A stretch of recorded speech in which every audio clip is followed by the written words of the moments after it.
DPRD optimis pemerintah bisa atasi pandemi. Usia 71 tahun, Jawa Tengah harus memberikan layanan prima. DPRD sahkan revisi RPJMD 2018-2023. Generasi muda harus bisa mengimplementasikan 4 pilar kebangsaan. Cabang sepatu roda ditarget raih 2 medali emas. DPRD Jateng membentuk pansus penanggulangan COVID-19. Hai dulu Jateng, apa kabar hari ini? Selama beberapa menit ke depan, Parlemen Inframe akan menemani Anda dengan rangkaian informasi kegiatan DPRD Provinsi Jawa Tengah. Saya Renaldi Eka. Saya Priscila Chandra dan inilah Parlemen Inframe selengkapnya.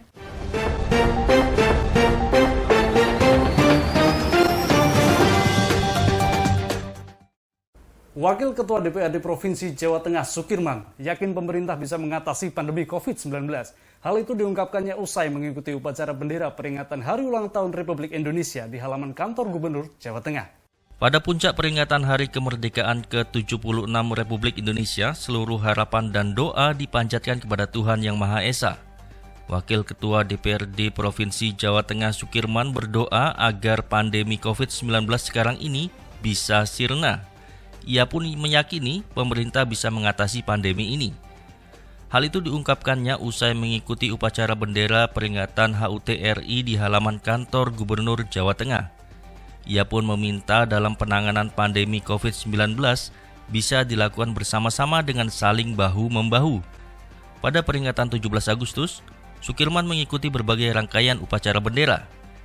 Di hadapan ASN, Sukirman didaulat untuk membacakan naskah pembukaan Undang-Undang Dasar 1945. Selanjutnya pada puncak peringatan HUT RI, dia bersama Wagub Taj Yassin dan Forkompinda hadir mengikuti upacara bendera yang dilakukan secara virtual di Gedung Geradika Bakti Praja. Wakil Ketua DPRD Ferry Wawan Cahyono berharap Jawa Tengah harus mampu menjadi provinsi yang dapat memberikan layanan terbaik untuk masyarakat. Penegasan itu disampaikannya usai mengikuti peringatan Hari Jadi ke-71 Provinsi Jawa Tengah yang jatuh pada 15 Agustus. Wakil Ketua DPRD Ferry Wawan Cahyono berharap Jawa Tengah harus mampu menjadi provinsi yang dapat memberikan layanan terbaik untuk masyarakat. Penegasan itu disampaikannya usai mengikuti peringatan Hari Jadi ke-71 Provinsi Jawa Tengah yang jatuh pada 15 Agustus. Dia mengungkapkan saat pandemi sekarang ini semua pihak harus bergandengan tangan untuk memutus rantai penyebaran COVID-19. Dengan penanganannya optimal, diharapkan kesejahteraan masyarakat di Jawa Tengah dapat terus membaik dengan pulihnya kesehatan dan ekonomi daerah.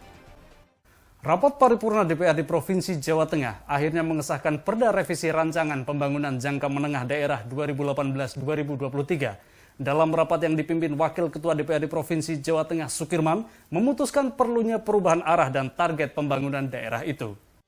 Rapat paripurna DPRD Provinsi Jawa Tengah akhirnya mengesahkan Perda Revisi Rencana Pembangunan Jangka Menengah Daerah 2018-2023. Dalam rapat yang dipimpin Wakil Ketua DPRD Sukirman memutuskan perlunya perubahan arah dan target pembangunan daerah itu. Dalam laporannya, Ketua Pansus Muhammad Saleh menjelaskan ada beberapa catatan dan rekomendasi untuk dilakukan Gubernur. Secara terperinci disebutkan pemerintah harus segera melakukan percepatan pemulihan kesehatan dan ekonomi. Selain itu, perlunya segera dicairkan bantuan keuangan desa guna membantu masyarakat setempat. Bahkan untuk infrastruktur pun perlu ditangani, termasuk pembenahan sekolah yang rusak maupun rumah tak layak huni. Di sektor pariwisata, DPRD meminta perlu dilakukan pengembangan desa wisata. Saleh juga menyebutkan dalam rekomendasi perlu ada langkah konkret untuk mengurangi angka kemiskinan dan pengangguran. Generasi muda wajib mengimplementasikan 4 pilar dalam kehidupan sehari-hari. Penegasan itu disampaikan Wakil Ketua DPRD Quadli Al-Katiri saat menjadi narasumber dalam dialog televisi dengan tema Semangat Nasionalisme Pemuda untuk Mewujudkan Tujuan 4 Pilar. Generasi muda wajib mengimplementasikan 4 pilar dalam kehidupan sehari-hari. Penegasan itu disampaikan Wakil Ketua DPRD Quadli Abdul Qadir Al-Katiri saat menjadi narasumber dalam dialog televisi dengan tema Semangat Nasionalisme Pemuda untuk Mewujudkan Tujuan 4 Pilar. Menurut Quadli, pemuda merupakan aset bangsa. Oleh karena itu, mereka perlu diberi modal rasa nasionalisme yang kuat supaya bisa memajukan daerahnya. Nasionalisme yang tertuang dalam 4 pilar kebangsaan itu harus disosialisasikan kepada pemuda. Dengan begitu, mereka bisa menghadapi tantangan sekaligus dapat menerapkan ide serta gagasan yang kreatif serta inovatif. Dalam kesempatan itu, turut menjadi narasumber Kepala Dinas Pariwisata, Pemuda dan Olahraga Sinung Nugroho Rahmadi, serta Ketua KNPI Jawa Tengah Tino Indra Wardono. Perilaku Pancasila, Undang-Undang Dasar Negara Republik Indonesia 1945, Negara Kesatuan Republik Indonesia, Bhinneka Tunggal Ika. Nah, sebenarnya itu poin dasarnya, teorinya seperti itu, tapi kita perlu melakukan satu improvisasi dengan para pemuda, penerapan 4 pilar ini bagaimana caranya supaya ini bisa diterapkan sebaik-baiknya sesuai dengan kondisi lapangan mereka masing-masing para pemuda. Nah, yang perlu kita berikan kepada para pemuda ini adalah semangat mereka untuk berkarya untuk bangsa ini, untuk negara ini. Nah, disitulah kita bisa masukkan hal-hal, poin-poin yang ada di 4 pilar tadi. Nah, yaitu misalnya tentang Bhinneka Tunggal Ika. Ya, bahwa kita ini berbeda-beda, baik agama, suku bangsa, ras, dan sebagainya itu berbeda, tapi bagaimana kita memupuk kebersamaan, gotong royong satu sama lain, apalagi dalam mengatasi COVID ini. Ya, disitulah fungsinya gotong royong itu kan tidak melihat siapa agamanya apa yang sedang terkena COVID yang isoman. Maka di situ kita mengajak semua atau khususnya para pemuda untuk misalnya bergotong royong untuk mensuplai logistik kepada saudara-saudara di kampungnya, memberikan asupan logistik atau konsumsi kepada yang sedang isoman misalnya. Nah, ini hal-hal yang sepele sebenarnya, simpel, kecil, tapi ketika para pemuda ini sudah menjadi kebiasaan mereka untuk melakukan amal-amal yang baik ini, ya, maka di sini nanti akan tumbuh semangat dan karya mereka akan muncul di permukaan, dan semuanya ini akan membawa manfaat bagi lingkungannya. Nah, ini yang penting buat para pemuda, bagaimana kita mengajak mereka berdiskusi, berdialog, dan saya pikir kami dari DPRD selalu membuka diri kepada para pemuda untuk. Wakil Ketua DPRD Provinsi Jawa Tengah, Sukirman, melihat persiapan atlet cabang olahraga sepatu roda di Komplek Pemusatan Pelatihan Jatidiri belum lama ini. Wakil Ketua DPRD Jawa Tengah Sukirman melihat persiapan atlet cabang olahraga sepatu roda di Kompleks Pemusatan Pelatihan Jatidiri belum lama ini. Para atlet tengah fokus latihan guna bertanding ke ajang Pekan Olahraga PON 20 di Papua November nanti. Dalam kesempatan melihat pelatihan atlet sepatu roda, Sukirman didampingi Wakil Ketua KONI Jateng Bonaventura. Sebagai Ketua Persatuan Olahraga Sepatu Roda Seluruh Indonesia atau Perserosi Jawa Tengah, Sukirman menyatakan pihaknya akan mengirimkan 12 atlet. Ia pun optimis dengan melihat performa para atlet dapat meraih 2 medali emas. Bahkan sebelum berangkat ke Papua, dalam waktu dekat ini pihaknya akan melakukan uji coba ke Yogyakarta. Kepada para atlet dan pelatih, Sukirman turut meminta agar menjaga kesehatan badan. Pasalnya saat ini masih dalam masa pandemi COVID-19.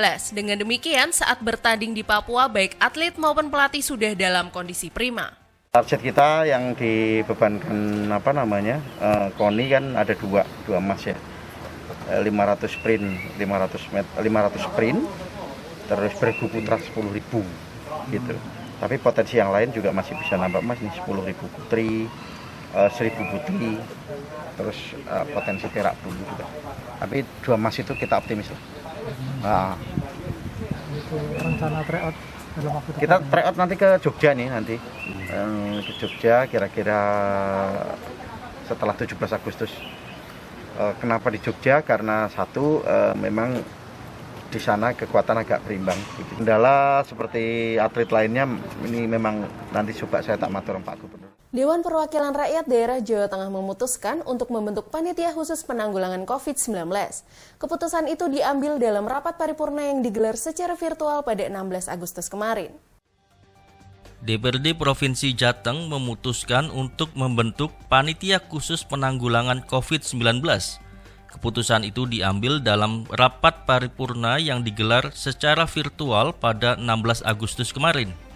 Dalam penjelasannya, Wakil Ketua DPRD Sukirman menyatakan pembentukan pansus tersebut untuk memantau upaya percepatan perbaikan ekonomi, kesehatan, pendidikan, dan segala bidang selama masa pandemi COVID-19.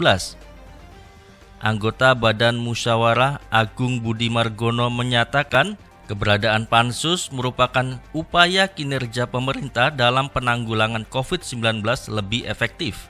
Selama ini terdapat perbedaan data penanganan baik yang dikeluarkan pemerintah kabupaten kota, provinsi maupun pemerintah pusat. Dalam rapat paripurna itu memutuskan Baginda Muhammad Mahfuz dari fraksi PDI Perjuangan sebagai Ketua Pansus. Saya Renaldi Eka. Saya Priscila Chandra dan kami bersama segenap kerabat kerja yang bertugas di Berlian TV mengucapkan Dirgahayu ke-76 Republik Indonesia. Indonesia tangguh, Indonesia tumbuh.